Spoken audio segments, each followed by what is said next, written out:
Hablaré de la pobreza en México. Como introducción, una gran cantidad de la población actual en México lleva un nivel de vida bajo o muy bajo económicamente hablando. En la actualidad, la población mexicana tiene dificultades para poder solventar sus gastos diarios e inclusive gastos que son de primera necesidad, como la ropa, educación, medicina, doctores, vivienda y servicios básicos como la luz y el agua. Incluso a veces la gente posee una falta de dinero para algo tan básico y primordial para sobrevivir, como la comida. Cabe mencionar que algunos, por no decir que todos los antes mencionados, son servicios y necesidades que el gobierno debería o tiene la obligación de apoyar a la población mexicana, por ejemplo, en la educación o el sector salud. En México, debido a la pobreza de algunas familias, ha aumentado el número de jóvenes que se ven obligados a dejar sus estudios y ponerse a trabajar para ayudar en la casa. Y como lo mencioné con anterioridad, para poder cubrir sus necesidades básicas. La pobreza en México es un tema amplio y en el que seguidamente nos podemos encontrar hablando por las calles. Siempre he mencionado que México es un país pobre, que es un país donde no hay educación, donde no podemos sobresalir y muchas otras cosas. Y ciertamente la gran mayoría de la gente en México es pobre o vive al día, como se dice vagamente. Pero ¿será que realmente México es un país pobre? Claro está que aunque el estado de pobreza de una persona depende de sí misma, llega a depender a veces más de la pobreza económica de su sociedad, más específica, de su país.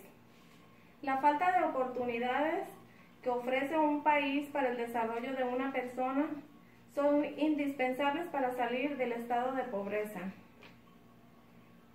Al comparar diferentes países del mundo, es notable la diferencia de pobreza de estos.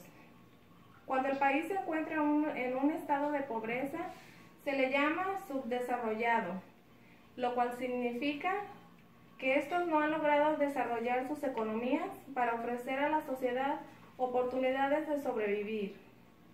En su contraparte están las economías desarrolladas, que además de proveer en la mayoría de los casos buenas oportunidades, poseen reservas económicas extra e importantes inversiones.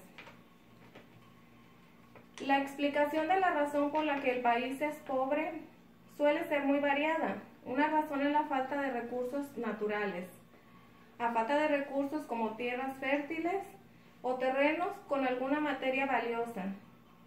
Hace que obviamente no exista el trabajo ni lo necesario para sostener a una población. Es como el caso de algunos países africanos desérticos, ya que no tienen siquiera agua para el consumo y evita las posibilidades de supervivencia. En conclusión, en mi muy particular punto de vista, la pobreza en México no se podrá reparar mientras el gobierno no tome cartas en el asunto, pero no como hasta ahora lo ha hecho, sino que de manera que realmente le interese mejorar esto, apoyar a la gente más necesitada, que el gobierno entienda que México ya no aguanta más esta pobreza, que hoy en día la gente prefiere matarse o morir a seguir viviendo en esta vida tan mediocre. Y no es solo el hecho de querer ser mejores, porque el querer no es siempre el poder. Hoy en día podemos querer ser mejores, tener un alto puesto, querer sobresalir y conseguir mejores ingresos o querer poner un negocio o crear empleos. Pero si nuestro intelecto y nuestra educación no es buena, difícilmente podremos lograrlo. Porque no estamos preparados para asumir responsabilidades. Apenas sabemos leer, multiplicar, y con un poco de educación no podemos ocupar altos puestos o implementar una empresa. México seguirá siendo pobre hasta que los altos gobiernos y las empresas se den cuenta de que necesitamos crecer como país y de no solo necesitan crecer y hacerse ricos solo algunos.